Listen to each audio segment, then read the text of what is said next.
You see, you are what you are and where you are because of what's gone into your mind. You can change what you are, you can change where you are by changing what goes into your mind. Now, what that really says, if you don't like who you are and where you are, don't worry about it. You're not stuck either with who you are or where you are. You can grow or you can change. Inside of you, my friend, there really is greatness. In the last 20 years, I have literally invested an average of over 3 hours a day in reading and research, mostly about human nature and human development and growth and improvement and how do you develop and use what is inside of you.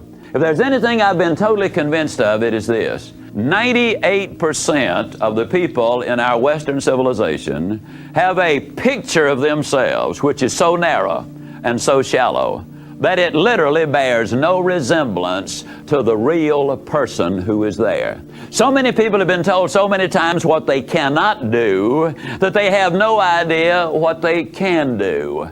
They have no idea what they want in life because they have no idea what is available to them.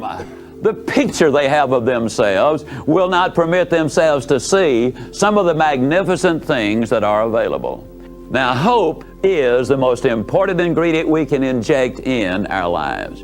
My good friend Dr. John Maxwell from San Diego, California says, if there's hope in the future, there is power in the present. When the picture changes, absolutely everything changes. But when we get new pictures of ourselves, we start setting new goals in our life. Now, when I start talking about new pictures and new goals, I think one of the most remarkable stories I have ever heard is the story of Viktor Serebryakov.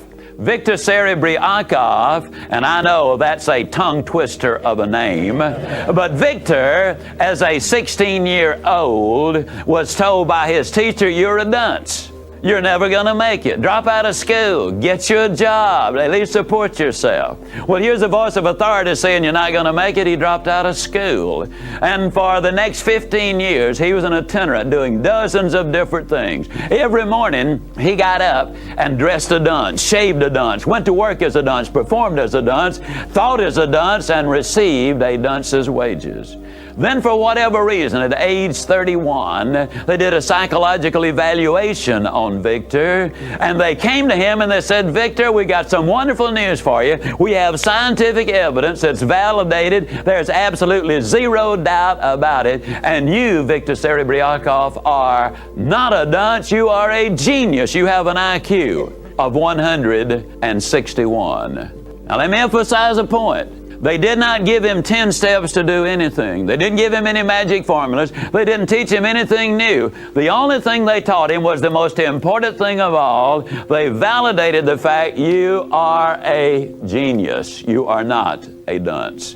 From that moment on, he got up and shaved a genius. He dressed as a genius. He went to work as a genius. He thought as a genius. He performed as a genius. And he backed up to the genius's pay window. Since then, he's written several books. He's an enormously successful businessman.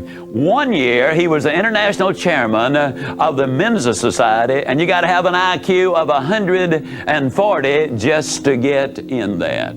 You see, when the picture changed of himself from dunce to genius, his performance changed. When you change the picture, everything about your life will change. I completely relate to that because for 24 years of my adult life, by choice, I weighed well over 200 pounds. Now, the reason I say by choice is simple. You see, I have never accidentally eaten anything. It's always been by choice. And when I choose to eat too much today, I have chosen to weigh too much tomorrow. This might stun some of you, but when my youngest daughter was a little girl, I taught her to call me Fat Boy. The reason I taught her to call me Fat Boy was that's the picture I had of myself. Now, let me emphasize a point. I was overweight because I ate too much. But the reason, the why I ate too much is very simple. You see, I had to eat too much. And the reason I had to eat too much is because I had a picture in my mind, and that picture simply said, fat boy.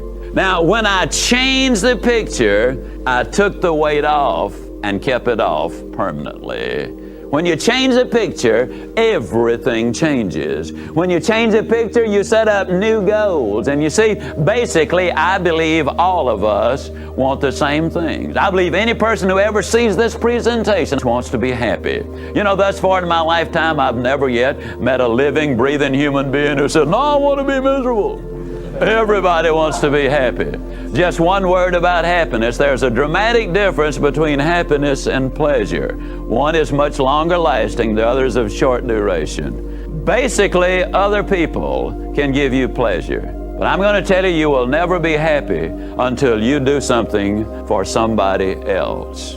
Everybody wants to be healthy. Everybody wants to be at least reasonably prosperous. And I know there are a bunch of you who will watch this who want to be unreasonably prosperous. And that's okay. I've had money and I haven't had money, and it's better to have it. You know, it really is. But now let me emphasize a point. I think this is very important that we understand it. There are a lot of things money will buy, and when you need money, there are very few substitutes. But there are some important things that money won't buy. It'll buy you a house, but not a home. It'll buy you a bed, but not a good night's sleep. It will buy you a companion, but not a friend. It will buy you pleasure, but not happiness. See, I just happen to believe that if the picture you have of yourself is correct, you can have the complete success that we're talking about, the whole ball game. Not only happy, healthy, and reasonably prosperous, but you can be secure and have friends and peace of mind, and you can have those good family relationships. Now, your question might really be, Ziglar, can you really have it all? I honestly, sincerely believe that you can. But you got to understand, you got to be before you can do. You got to do before you can have. I'm not necessarily going to tell you it's going to be easy, but I am going to tell you over and over, it absolutely is going to be worth it. I'm totally convinced of that. You see, discipline and commitment is what I'm really talking about. And if that picture of yours is like it should be, then you are willing to enjoy the benefits which come from doing the things that are absolutely necessary. But let me say it again, it's not necessarily going to be easy.